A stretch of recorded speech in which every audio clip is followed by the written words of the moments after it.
Hello, on se retrouve aujourd'hui pour le bilan du mois de décembre et ça a été un mois plus que fabuleux puisque ce n'est pas un mais deux coups de cœur que j'ai eu ce mois-ci. Et vu que j'ai eu pile 10 lectures, je pensais faire une espèce de top 10. Enfin, c'est pas vraiment un top 10, mais je l'ai classé du ouais, bof, c'était pas ouf. C'était incroyable, lisez-le, je vous en supplie. À peu près, c'est mon échelle d'évaluation. Donc, on va commencer tout de suite. Pour le coup, ce qui n'a pas du tout ravi mon cœur ce mois-ci, c'est Cursed de Marissa Meyer, que j'ai eu dans les éditions VO avec ce joli jaspage. C'est la première fois que je suis déçue d'un livre de Marissa Meyer. Jusque-là, elle avait réussi à me convaincre d'absolument tous ses titres, mais celui-là, ça ne l'a pas fait du tout. Alors autant j'avais aimé le premier tome, même s'il m'avait manqué pas mal de détails, puisque la plume est assez exigeante en anglais, mais j'avais plutôt bien aimé, autant celui-là, je n'ai jamais réussi à rentrer dedans, sachant que, au vu de mon expérience avec le tome 1, j'avais pris le tome en français sur ma liseuse pour être sûre de tout comprendre, et pour être tout à fait honnête, j'ai lu tout en diagonale puisque je n'ai jamais réussi à rentrer dans l'histoire. C'était laborieux du début à la fin et j'avais juste une envie, c'est de savoir comment ça se terminait et rien de plus. J'avais pas du tout envie d'avoir l'aventure, la relation avec les personnages, tout ça puisque ça m'ennuyait au plus haut point. Grosse déception et ça me chagrine parce que c'est Marissa Meyer. Ensuite, j'ai passé un bon moment avec L'effet boule de neige de Clara Hérault qui est sorti chez Hachette il y a 2 ans peut-être maintenant. C'est une comédie romantique young adulte dans lequel on va suivre Iris qui est amoureuse de Charles, son meilleur ami d'enfance, et il est parti il y a quelques mois faire ses études aux États-Unis et quand il revient, il ne revient pas seul, il revient avec Jude,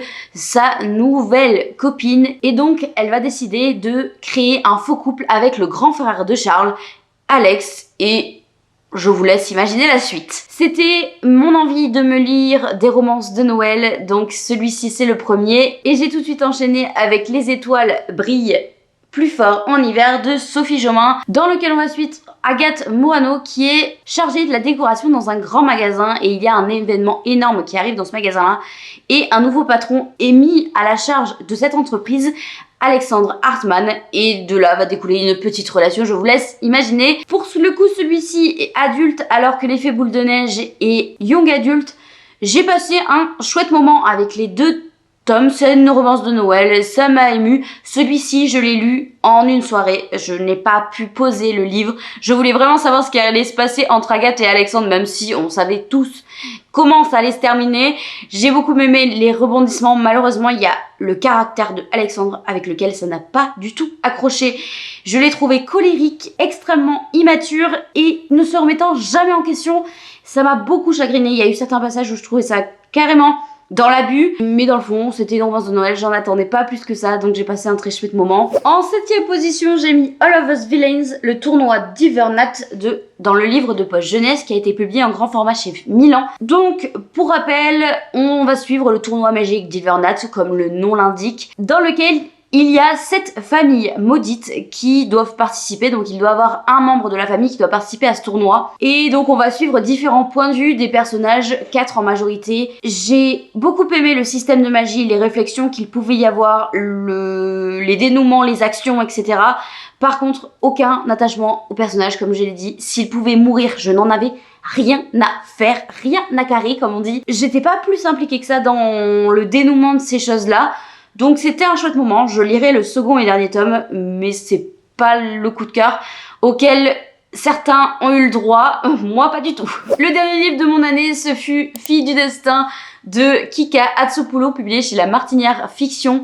J'ai adoré cette duologie de mythologie dans lequel on suit 3 sœurs, majoritairement une Yo qui est une trancheuse, qui est une némoire comme on les appelle. Donc les moires, pour ceux qui ne savent pas, dans la mythologie grecque, c'est les personnes qui permettent de créer, de tisser les liens de vie, mais aussi de les trancher. Et donc on suit Yo qui est une trancheuse. Elle va avoir affaire à une petite enquête en lien avec ce qui se passe actuellement dans sa ville. J'avais adoré le premier tome qui était pas loin du coup de cœur. Le second tome était un petit peu en dessous par rapport au premier, mais j'ai aussi passé un chouette moment. J'ai trouvé que le dénouement était un petit peu trop rapide.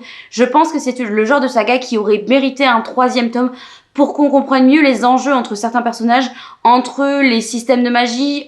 Il y a même des personnages que j'ai trouvé un peu tombés là. Enfin voilà, il n'y a pas eu vraiment d'explication de pourquoi ça apparaît maintenant. C'était un petit peu trop rapide à mon goût et j'aurais aimé que ça prenne un peu plus son temps et ça approfondisse davantage certains éléments. C'était très chouette, je peux que vous le recommander, mais il manque un petit truc. On dépasse la moitié et en 5e position j'ai posé Le Familier de Leigh Bardugo, qui est une fantasy adulte aux inspirations gothiques et extrêmement sombres. J'ai passé un excellent moment, je l'ai lu en audio et c'est passé seul. Je faisais de la peinture à ce moment-là, donc vous imaginez bien que ça a un peu égayé cette activité. Dans cette histoire, on suit Louisa, qui est une femme de ménage qui un jour va être propulsée par ces petits miracles qui, dans un univers un peu plus dangereux, puisqu'elle est appelée par le roi pour participer à une certaine compétition.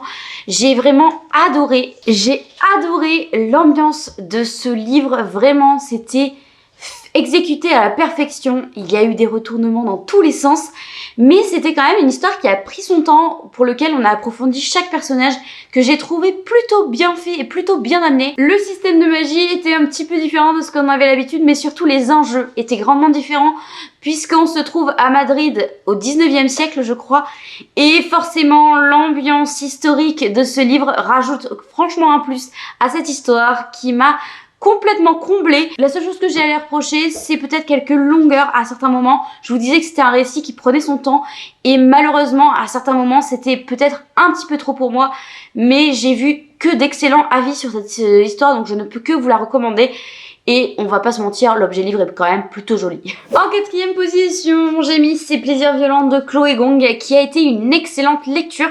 J'ai eu énormément de mal à rentrer dans cette histoire dans laquelle on va suivre une réécriture de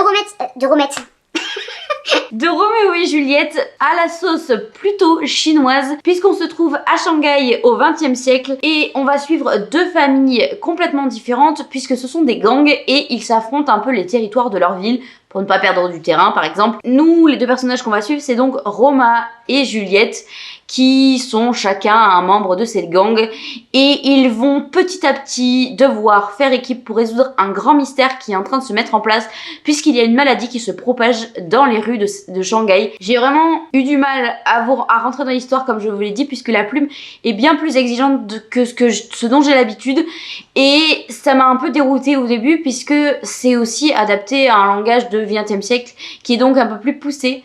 Pas tant que ça, hein, je vous rassure, c'est tout à fait lisible, mais j'ai eu un petit temps d'adaptation qui est finalement est passé plutôt bien puisque ensuite j'ai bouffé le livre.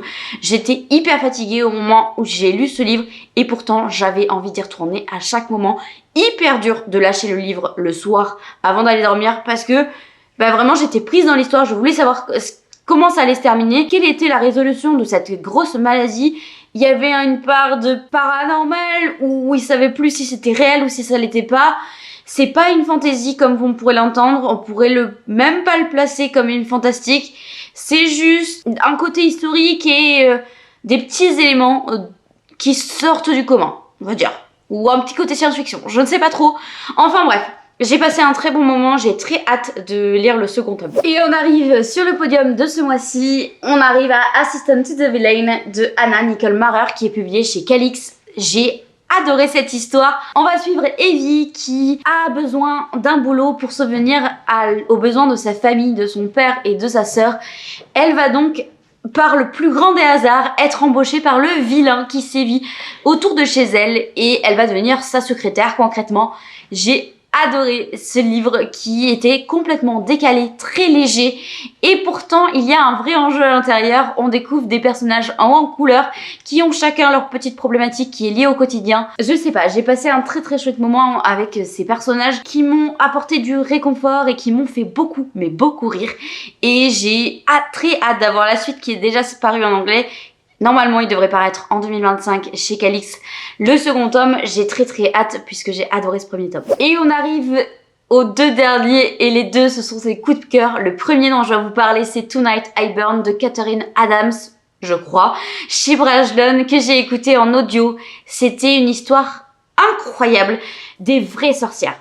Si vous cherchez des vraies sorcières, foncez. On se trouve dans un monde où il y a un grand méchant à la tête qui transforme les sorcières en dorées. C'est-à-dire qu'il leur met un masque et en gros ils perdent leur identité, ils perdent leur personnalité, ils perdent leur pensée.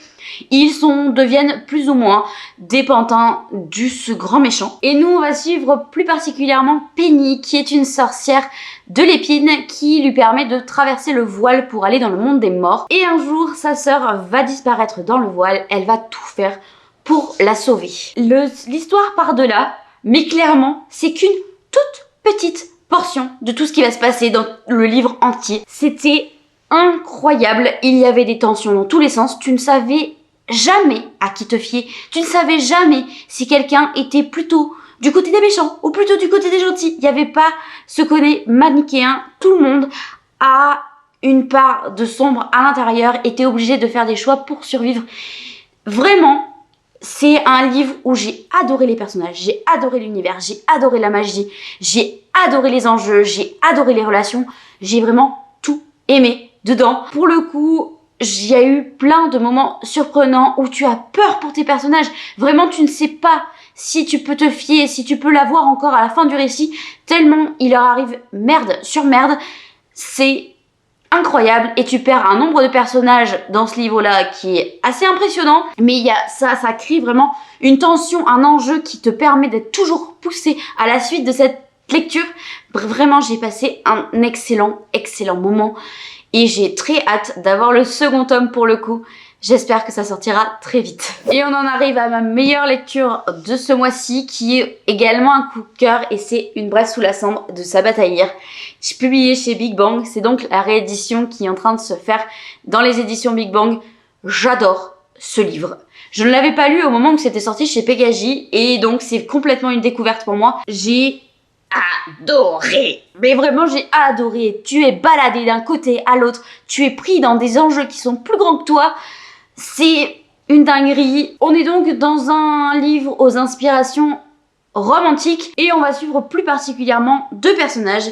Laia, qui fait partie d'une famille qui a déjà payé de lourds tributs pour la société, et un jour son frère va être arrêtée pour haute trahison et elle va tout faire pour essayer de le sauver, mais pour ça elle doit passer un deal avec les rebelles, c'est-à-dire s'infiltrer dans l'académie où se trouve Elias, qui est le meilleur soldat de l'année, enfin de cette académie. Et finalement, après quelques petites péripéties, ils vont se rendre compte que leurs quêtes sont peut-être similaires, qu'il faudrait peut-être faire équipe. J'ai adoré. Alors on y parle de colonialisme, on y parle de différentes espèces, on y parle de rébellion, on y parle de séquestration, de ségrégation, on y parle de tellement de choses.